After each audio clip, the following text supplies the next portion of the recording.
तो very good morning and welcome back to the channel. तो अभी क्या है, बच्चे और उनकी मम्मी तो मामा के घर गए हैं, तो थोड़ा सा टाइम नहीं निकल रहा जल्दी जल्दी। वरना तो क्या होता है, शाम को भी जब मैं आता हूँ क्लिनिक से आने के बाद तो थोड़ी देर में 9:30-10 बज जाते हैं। तो कल तो टाइम ही नहीं निकल रहा था। बच्चे होते हैं ना, तो उनके साथ खेलने कूदने में तो टाइम चला जाता है, कब चला जाता है कुछ पता भी नहीं चलता है। तो ऐसा रहता है, अभी थोड़ा टाइम धीरे धीरे निकलता है। वरना तो कब कितना टाइम कैसे चला जाता है ना, पता ही नहीं चलता है। लेकिन अभी क्या है कि वो बच्चे नहीं हैं, तो इस वजह से थोड़ा टाइम जल्दी से नहीं जाता है, तो धीरे धीरे चलता है। तो बने रहिए हमारे साथ, कुछ दिखाने लायक होगा तो धीरे धीरे दिखाते रहेंगे आपको। तो मम्मी अकेले अकेले नाश्ता कर रहे हैं। बा जय श्री कृष्ण। ये भाभी आज नवरे हो गई है, बच्चे नहीं है ना, तो क्या है, वरना तो हिचकाते हैं, तो उसमें टाइम निकल जाता है। छोकरा नहीं टाइम न देगा बा। और ये बा अभी साफ सफाई में जुटे हैं। ए बा जय श्री कृष्ण। ये है हमारा नाश्ता। और आज बच्ची तो नहीं है, तो बच्ची उनके मामा के घर नाश्ता करेगी। तो मिस यू वेदू। और आज मेरे दीदी और जीजू की एनिवर्सरी है। 2008 में जब मैं कॉलेज के सेकंड ईयर में था, तब उनका मैरिज हुआ था। तो हैप्पी एनिवर्सरी दीदी एंड जीजू, अगर आप वीडियो देख रहे हो तो। वो दोनों भावों का टाइम नहीं निकल रहा है, घर काम में निकाल रहे हैं अभी टाइम। बच्चे तो आज कोई परेशान करने वाला है नहीं, तो टाइम ही नहीं जा रहा है। अंदर बैठे। हाँ, तो अभी थोड़ी देर में नवरे हो जाएंगे, फिर टाइम नहीं जाएगा। फिर बैठे बैठे देखेंगे टीवी या ऐसे कुछ टाइम पास करेंगे। हाँ, तो वो तू तारे काम। हाँ बस, वो बच्चे वो घर में और नहीं करने देना, वैसा काम खत्म कर देना। सारा टाइम हो गया तो हम तो निकल पड़ते हैं अपने ड्यूटी पे।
आज जो मैं मोटिवेशनल वाला जो बोलने जा रहा हूँ ना, थोड़ा अटपटा है, तो थोड़ा ध्यान देके सुनेंगे तो आपको थोड़ा समझ में आएगा।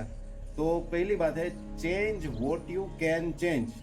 तो वो चीज़ बदल दे जो आप बदल सकते हो और आपको अच्छी नहीं लगती वो, ठीक है। फॉर एग्जाम्पल, मान लीजिए आप कहीं काम कर रहे हो, आपका ऑफिस का सेटअप या फिर आपका घर का सेटअप आपके इच्छा के अनुसार नहीं है, तो आप अगर उससे चाहे तो बदल सकते हैं। तो ट्राई अपना कर सकते हो और धीरे धीरे उसको बदल सकते हो। तो पहली बात ये हो गई, change what you can change. This is the first thing. उसके बाद आता है accept what you can't change. जो चीज आप बदल नहीं सकते हो उसे आप स्वीकार कीजिए, ठीक है। तो फॉर एग्जाम्पल के लिए ले लीजिए कि आपका जन्म हुआ, तो आपका जो कई रिश्ते आपका जन्म होते ही मिल गए, जैसे मम्मी पापा का, भाई बहन का, तो ये रिश्ता जो हो गया वो आपको ऐसे ही मिल गए। और दूसरा एग्जांपल, उसे आप बदल नहीं सकते हैं। दूसरा एग्जांपल ऐसे भी ले सकते हैं कि कोई पेरेंट है, उनके यहाँ मेंटली डिसेबल या फिर फिजिकली डिसेबल चाइल्ड का बर्थ होता है, तो वो एक्सेप्ट करना ही रहता है, उसे आप बदल नहीं सकते। तो accept what you can't change, ये दूसरी बात।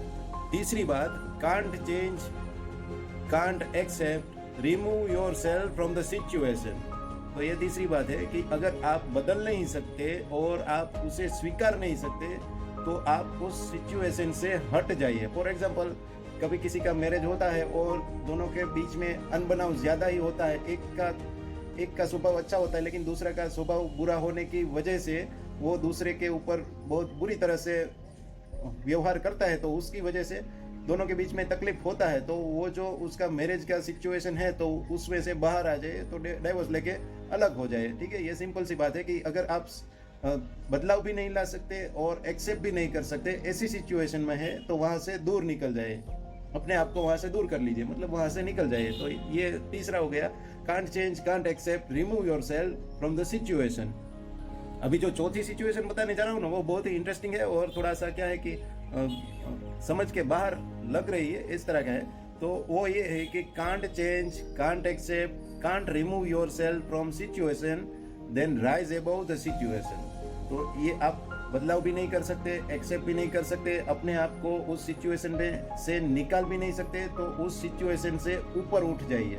ठीक है, तो ये है चौथा। एग्जाम्पल के तौर पे मैं अगर आपको बताऊँ तो एक आप अच्छी कंपनी में जॉब कर रहे हैं, ठीक है, और आपका बॉस जो है वो बहुत ही क्या है खराब है, तो आप उन्हें निकाल नहीं सकते, उन्हें बदल नहीं सकते और अपने आप को दूसरी कंपनी में शिफ्ट भी नहीं कर सकते, क्योंकि दूसरी कंपनी में आपकी जो अभी वैल्यू है उससे अच्छी नहीं हो रही है। तो फिर आपको वो सब नेग्लेक्ट करके, अपने माइंड में से सब निकाल के, बहुत ही ज़्यादा मेहनत करके अपने आप को, अपना जो लेवल है उससे ऊपर ले जाना है। तो ये बात करनी है।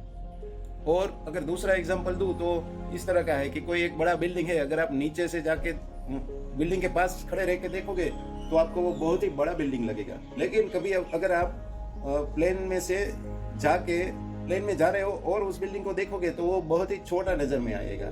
तो आप जिस स्थिति में है उस स्थिति से ऊपर उठ जाइए, तो आपको जो आपकी समस्या है वो बहुत ही छोटी लगेगी।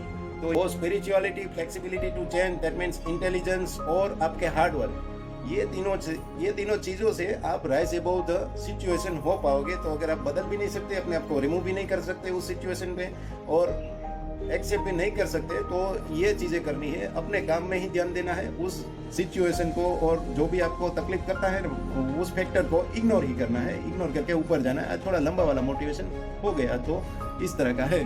तो thank you so much for watching my blogs. तो मिलेंगे फिर कल के दिन कुछ अच्छा वाला कंटेंट लेके, तो बने रहिए।